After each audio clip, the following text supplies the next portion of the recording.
Starting with the lecture, the topic is non-comparative scaling techniques. Non-comparative scaling techniques, as we have discussed in previous two lectures, that comparative scaling techniques are those scaling techniques in which what we do, we basically compare any two objects or any two stimuli on which we are doing the particular reactions or particular research. Now, the next type of scaling is non-comparative scaling technique.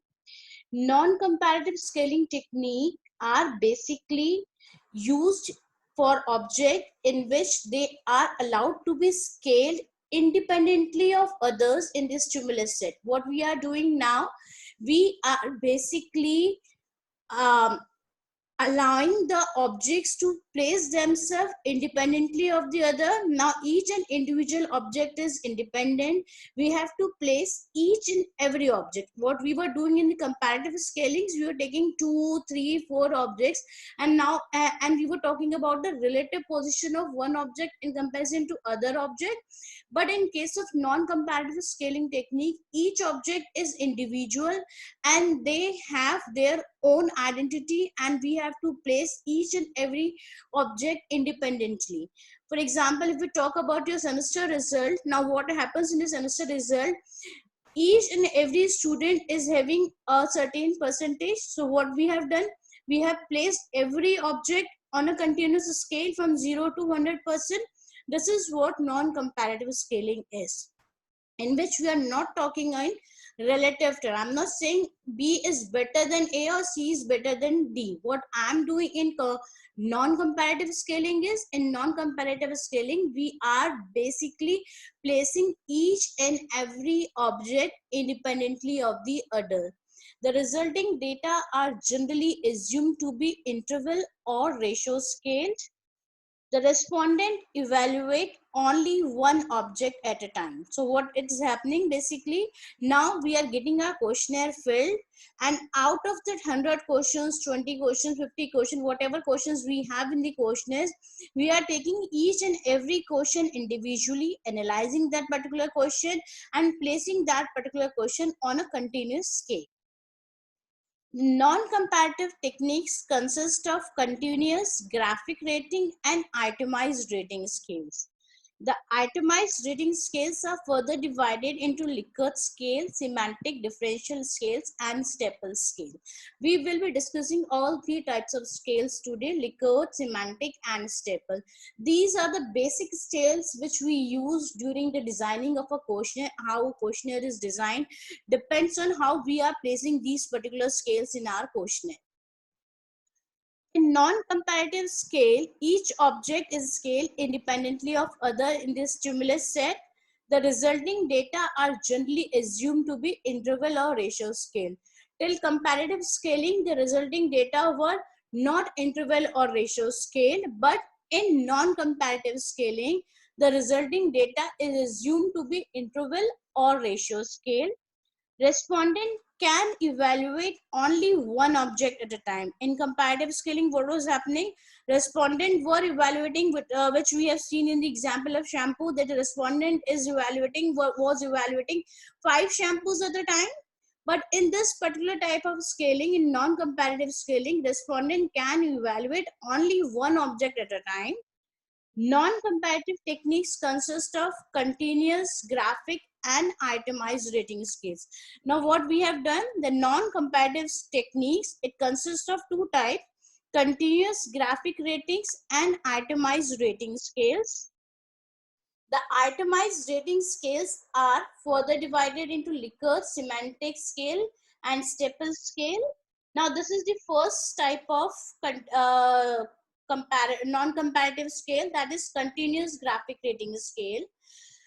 The respondent rate the object by placing a mark at the appropriate position. So what is happening now? The respondent are rating the objects by placing a mark at the appropriate position on the line that turns from one extreme of the criteria to the other. Now what is happening? We have defined the two extremes of the criteria. Let it be say probably the worst to probably the best. So what we have done, we have decided two extreme version. The respondent have to mark the questions between these two extreme versions. Either if it is close to the probably worst, it means the attitude of respondent toward that particular object is negative, and if it is closer to probably the best, it means the attitude of respondent is nearby to the positive side of the object on which we are talking about. And if it is in somewhere mid, then it shows that the respondent is neutral about this particular object. So in this particular example, you can see we have three versions. The question is, how would you rate Reliance Smart as a departmental store? Now the version first says it should be between probably the worst or probably the best. You mark as a respondent what is your position or what is your response between probably the worst and probably the best.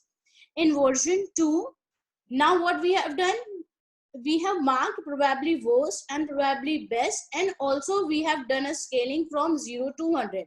So whatever you mark between 0 to 100 will be shown. The third version is your version 3. The version 3 says now probably worst, probably best, and we have further classified as very bad, neither good or bad, neither good nor bad, or bad. Now the next category is, this one was your continuous graphing rating scale. The second type of continuous or non-comparative scale is itemized rating scales. We have divided itemized rating scales in three parts. First one was the Likert, then semantic, and then staple scale. What basically is itemized rating scale? In itemized rating scales, the respondents are provided with a scale that has a number of brief description associated with each category. Now what we are doing, now we are providing a scale to the respondent, and now we are also providing the description associated with each category. The scales, on the scale we have mentioned the categories, and now we are providing the description also of each category. The categories are ordered in terms of scale positions, and the respondents are required to select the specified category that best describe the object being rated. So what we are doing in Itemized, we are basically ordering the categories on the scales, and the respondents are required to select the specified category that best describe the object according to them. It is the most widely used in survey research. The next scale is your Likert scale. The Likert scale requires respondents to indicate a degree of agreement, disagreements with each of the series of statements about the stimulus object. So what we are doing in Likert scale, in Likert scale, basically we are giving an options to the respondent that you have a statements, and you have five level of different degrees of your agreement regarding to that particular thing. You have to mark according to your preference. For example, the first is the Reliance Smart sell high quality merchandise. So what the respondent will do, respondent is having a question that according to it, Reliance Smart sells high quality of merchandise. Now you as a respondent have to mark either you strongly disagree with this particular statement, disagree with the statement, neither agree nor disagree, agree, strongly agree, or strongly disagree. So what we have done, we have basically made five type of categories, 5 degrees we have assigned. Now the respondent have to mark 1 degree according to his preference. For example, if he or she mark 2, it means that the respondent is disagree with the statement that Reliance Smart sells high quality merchandise. If he marks 4, then it means that the respondent is strongly agree with the statement that Reliance Smart sells high quality merchandise. The second one is Reliance Smart is poor in store services. Again, the respondent is having 5 options. He have to mark 1 degree according to his preference. Either it could be strongly disagree, disagree, neither agree nor disagree, agree, strongly agree. So the basic crux of Likert scale is now what doing is basically providing different degrees to the respondent, And there is a brief description about the degrees. It says strongly disagree means that you are totally negative about the object. Disagree means yes, you are little bit not in favor of that particular object. Neither agree nor disagree means yes, you're neutral about, you don't know anything about this particular statement. Agree, you have a commitment in the positive side, but not too much, you're not too much linked with this particular statement positively. And strongly agree means you strongly support this particular statement. So now we have a brief description about all the degrees, and the respondent have to mark 1 degree for each question. Each question will be placed independently because it is non-comparative scaling, and according to the response of the respondent we have to mark that particular scales. The analysis can be conducted on an item by item basis. Means what we have to do, we have to analyze each and every question. The respondent will mark first question, then second, then third, and then so on, whatever questions we have in our questionnaire, and the total sum will be calculated. What will happen at the end? For example, if we have first question, Reliance Smart sells high quality of merchandise, we will collect all the response from the, let's see, we have 20 respondents. So we will collect all the respondents' response, and now we will segregate the response of the respondents accordingly. For example, out of 20, 5 have marked strongly disagree, 3 have marked neither disagree nor agree, 7 has marked strongly agree, and 3 has marked agree. So what does it show? Strongly agree and agree are more in number in comparison to disagree, strongly disagree, and neither. So the overall impact of this particular question is on positive side. It means yes, Reliance Smart sells high quality merchandise. So this is what we have to do. We have to take each and every question. After taking the question, what we will be doing? We will be, after taking the question, we will be analyzing each and every question.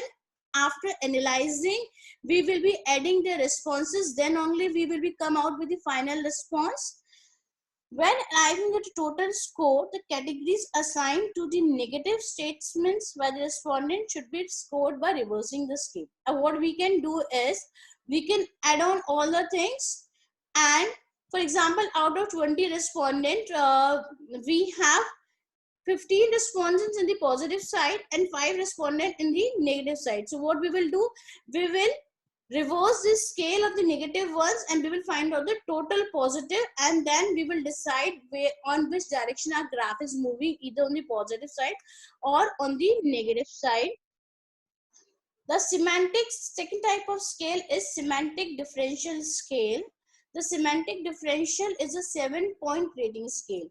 The previous one that was Likert was a 5-point rating scale in which we have having 5 degrees: strongly disagree, disagree, neither agree nor disagree, agree, and strongly agree.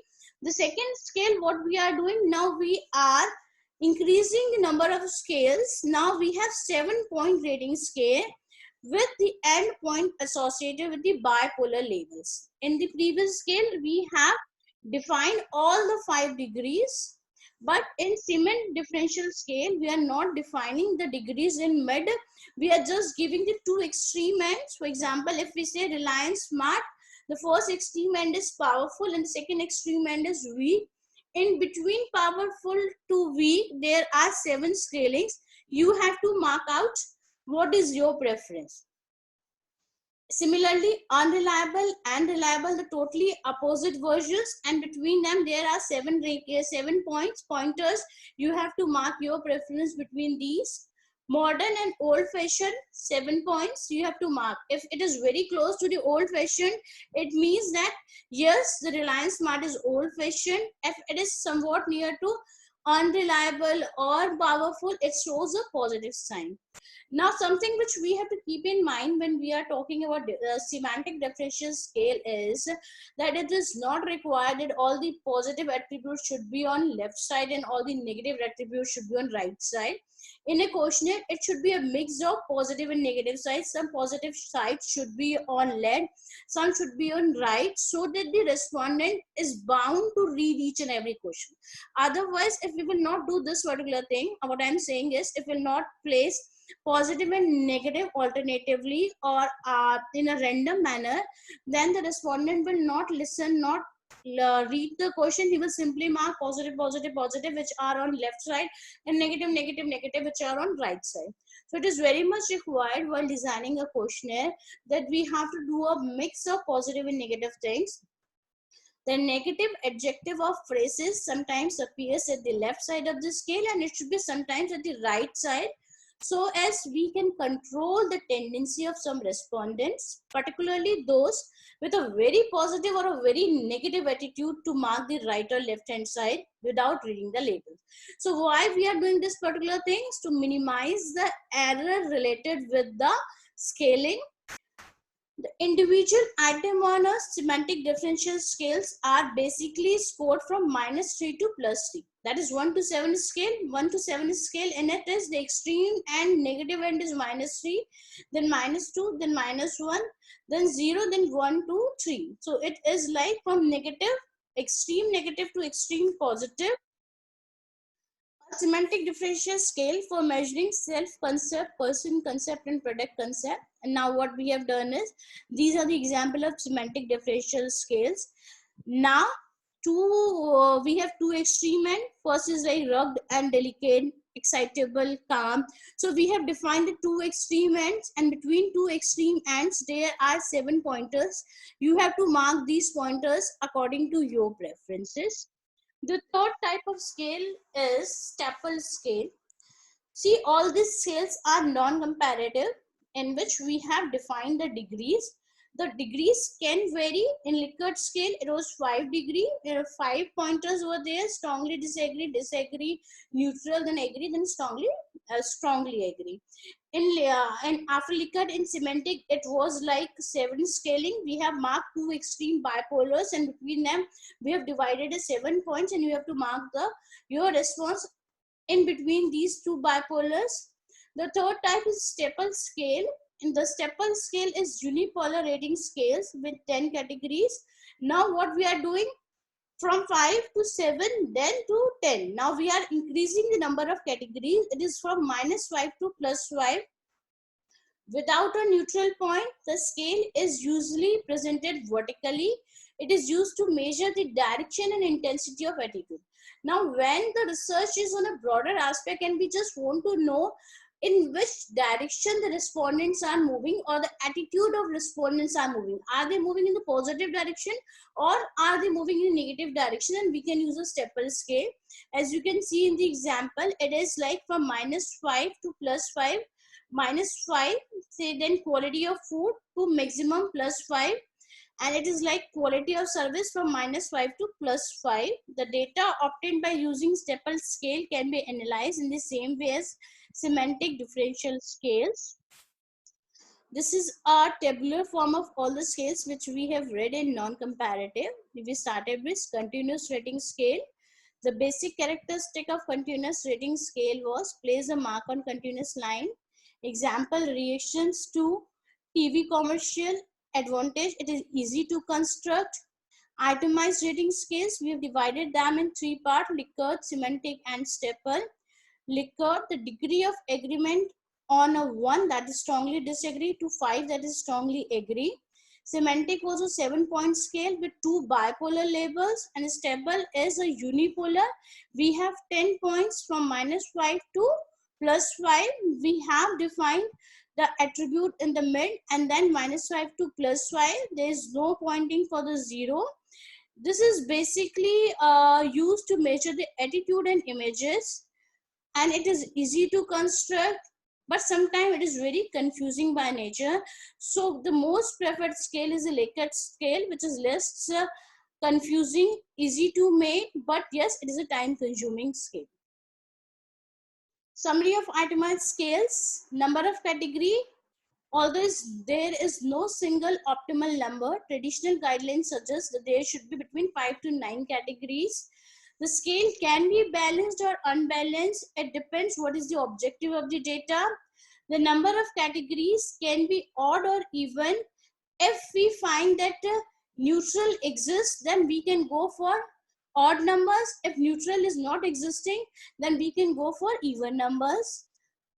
Forced and unforced. In situation where the respondent are expected to have no opinion, the accuracy of data may be improved by non-forcing the scale. Verbal description is there, physical form, number of options should be tried and best selected. Now, what is balanced and unbalanced scale? Balanced scale is a scale in which we have properly defined the positive and negative. For example, in balanced scale is like extremely good, very good, good, then bad, very bad, and extremely bad. In unbalanced scale, it is extremely good, very good, good. Now, what we are doing again is one thing positive, somewhat good, then bad, and very bad. There are some different categories. These are like those were the well-defined scales. There are some various examples of different scales also, like a rating scale. Variety of scale configuration may be employed to measure the gentleness of chair detergent. For example, chair detergent is from very harsh to gentle. Now, these are the way in which we can use a scale. The first one is from very harsh to very gentle. We have defined two by continuous scaling. The second one is like a vertical scale, very harsh, neither harsh nor gentle, very gentle. And the last one is from -3 to +3. So these are the way in which we can show different scales. Some different unique rating scales are thermometer scales and smiling face scales also. Thermometer scale is you have to mark your response according to the thermometer as it is marking in the thermometer. Smiling face, you show if you are taking the smiley face and if you are positive about the option. If it is a sad face, then you are not positive about the option. The next is sources of error in measurement. Uh,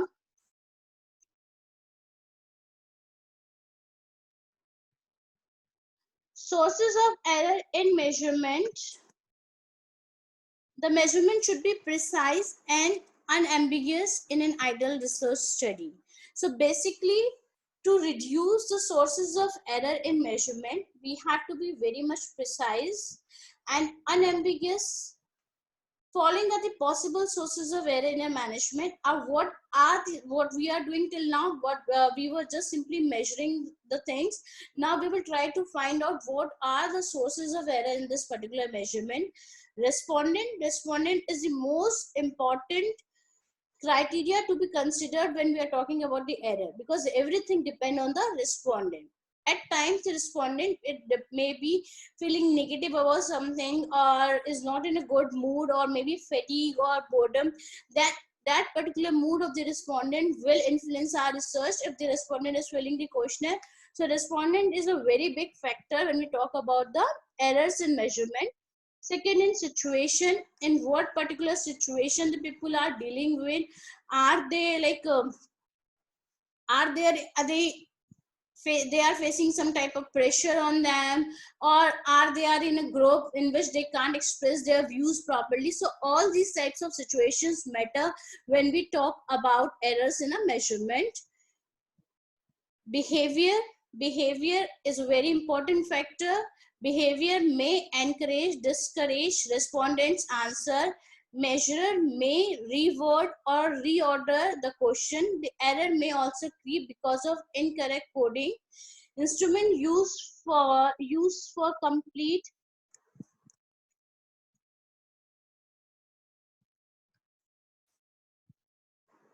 measure. His behavior may encourage, discourage respondent answer. Measurer may reword or reorder the questions. The error may also creep because of incorrect coding, tabulation, and wrong statistical calculation. So all these types of things are basically the sources of error in measurement. The most important source of error in measurement is the respondent himself, then the situation in which the respondent is filling the questionnaire, the type of measurements which we are using, the language which we are using in the questionnaire, is it too complex for the respondent to answer, or sometimes the way we are doing the statistical analysis also play a very important role. A sound measurement must meet the test of reliability and validity. So till now what we are doing is we are talking about the measurement tools and the scaling, but to have a proper accurate measurement. It is very important that our scale should pass the test, which are the reliability and validity test. Then only that particular measurement tool can be used for the respondent, for the analysis purpose, or for the designing of questionnaire. So the next topic will be scale evaluation, which we will be doing in the next class.